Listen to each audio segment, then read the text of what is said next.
Hey everybody, welcome back to WB Mason Presents the Joe Girardi Show right here on Yes. Later on in the show, you'll get a chance to ask some questions. And throughout the week, what you should do is go to Twitter, Facebook, or at YesNetwork.com.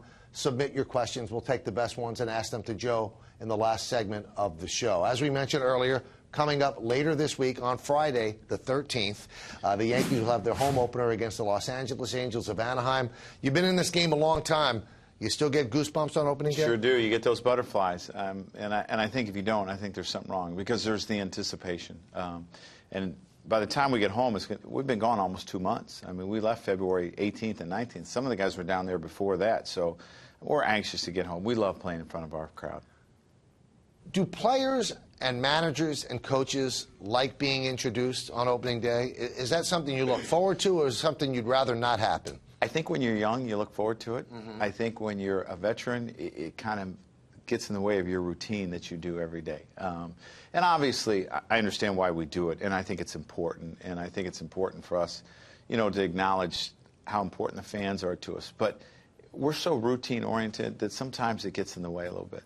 I probably would think that the popular guys don't mind it either. No, I'm sure they do. Yeah, I mean, a lot of guys love to hear those cheers for them. I was a guy that was always in the bullpen warming up the pitchers, so that was different for me, and I didn't mind it. Did you ever listen when you were in the bullpen warming up if you got cheered or not?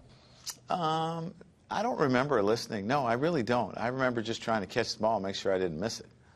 You obviously have a good team coming into this season, and as you come into the home opener, you've already opened up, obviously, in St. Pete against the Rays. I asked Brian Cashman, and he said he thought that this team was better than last year's team, but there's no guarantee you'll win more than 97 games because the competition is better. Do you agree? I think the American League has improved tremendously this year. I mean, you can look at our division.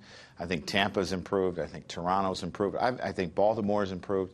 You can go over and look at Detroit. I mean, they added Fielder to an already very, very good team. And then you look at what the Angels did. I mean, the Angels, and even Texas, you know, going out what they perceive to be an ace. They lost C.J. Wilson, but they go out and get an ace as well. So I think the American League has improved a lot, and our division is nasty. How many wins do you think wins your division? You know, I really don't know. You know, because I think we're going to beat up on each other. I think that's going to happen during the course of the year. It'll be somewhere in the 90s, but I don't know if it'll be as high as last year. Now, this year, there's a second wild card. We never got a chance to discuss this. Do you like this or not? No, I think it's good. I think it's good for baseball anytime you can keep more teams involved, and I think people will get excited. And I think it puts more emphasis on winning your division, and I think you're rewarded more for winning your division. I think that's fair. On the flip side, Joe, a lot of people don't like playing 162 games, and if you're one of the wild card, it can all go away in one game. I don't mind that. I think it's exciting for baseball, but what's your take? Because you're the guy who might have a wild card or battle, obviously, for the American League. What do you think? Well, I mean, you could actually be a wild card and win more games than a division winner. Right, you can be a wild card in the East and win more games than the Central winner. But it's or the West. I mean, that's possible, and that to me that seems a little bit unfair. But we all know it going in, so we have to deal with it. I kind of would like to see the best of three. I'd actually like to see them try it one way one year, one way another year, and to see if they like it better. And my thought was, and then on the fourth day, the next series starts. So there is a penalty still for being not a division winner because you're going to have to play 5 days in a row. This was asked to you earlier in spring training, and it was an obvious answer, but Brian Cashman has come out and said that in 2010 you guys really didn't bust it that hard to win the East because there was no negative attached to the wild cards. There's just no disincentive. Yeah.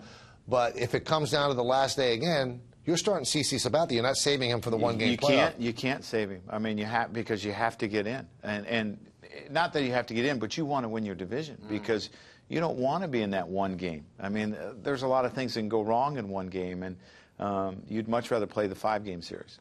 The first series you play at home against the Angels, as you mentioned, one of their big acquisitions is Albert Pujols and also C.J. Wilson. Ron Washington has talked about maybe walking him all the time if there's anybody on base. Have you given it much thought how you approach him? You know, I think you have to think about it. I think you have to see how he's swinging the bat and how the guys are swinging the bat that's behind him. But, I mean, the numbers that he's put up in his first 10 or so years has been absolutely amazing, and he's a dangerous hitter. Your starter on the opener, if everything goes according to Hoyle, is going to be Hiroki Kuroda. Veteran guy, is that something that factors into that decision, or do you think he'll be distracted at all by all the pomp and circumstance? I don't think he'll be distracted. You know what he went through in L.A. and coming over from Japan, and I think there's a different weight on their shoulders representing a country than maybe someone who grew up here in the U.S. Pitching an opening day game or any game. I mean, it's almost like every day is opening day for them with the media coverage that he gets, so I think he'll be fine. I watch him, Joe, just around spring training, and I wondered if you get the same feeling. Almost has a stately air about him. It doesn't seem like he gets rattled. Is that what he takes out onto the field as well? Yeah, I think so. And I think that's where the professionalism, the routine is important to him. He's been through it so much.